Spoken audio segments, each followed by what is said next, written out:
بسم اللہ الرحمن الرحیم۔ السلام علیکم ورحمۃ اللہ وبرکاتہ۔ ان الحمد للہ نحمده ونستعینه ونستغفره ونستهدیه والصلاة والسلام على سید المرسلین محمد وآلہ وصحبہ اجمعین، اما بعد۔ حاضرین و ناظرین، یہ درس حدیث نمبر 612 ہے اور آج کا عنوان ہے اللہ تعالیٰ کی اپنے بندوں سے بے انتہا محبت و شفقت۔ روایت سماعت کیجیے، ترجمے کے بعد تشریح کی جائے گی۔ بسم اللہ الرحمن الرحیم۔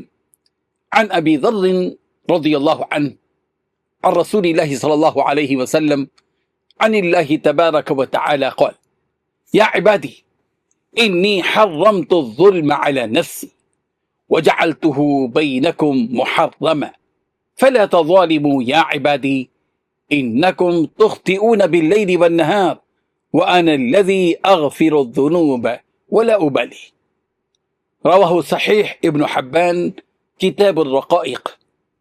ترجمہ یوں ہے، حضرت ابو ذر غفاری رضی اللہ عنہ سے روایت ہے کہ رسول اللہ صلی اللہ علیہ وسلم نے اللہ تبارک و تعالیٰ کا یہ فرمان نقل فرمایا، اے میرے بندو، میں نے اپنی ذات پر ظلم کو حرام قرار رکھا ہے اور تمہارے درمیان بھی اسے حرام ٹہرایا ہے، لہذا تم ایک دوسرے پر ظلم نہ کرو۔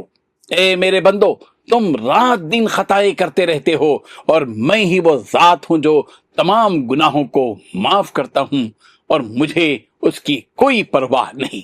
حاضرین و ناظرین، رسول رحمت صلی اللہ علیہ وسلم نے اس حدیث قدسی کے ذریعے اللہ تعالیٰ کی صفت عدل یعنی انصاف کی صفت، اس کی بے پایاں رحمت اور بندوں کے باہمی حق کو نہایت مؤثر انداز میں بیان فرمایا ہے۔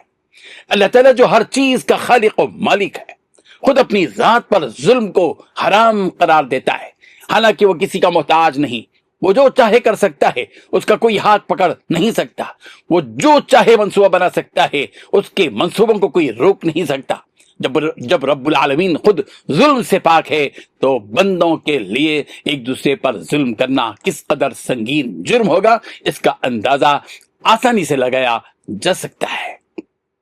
دین اسلام صرف عبادات کا دین نہیں ہے، بلکہ عدل، انصاف، رحمدلی اور حقوق العباد کی ادائیگی اس کی بنیادی تعلیمات میں سے ہے۔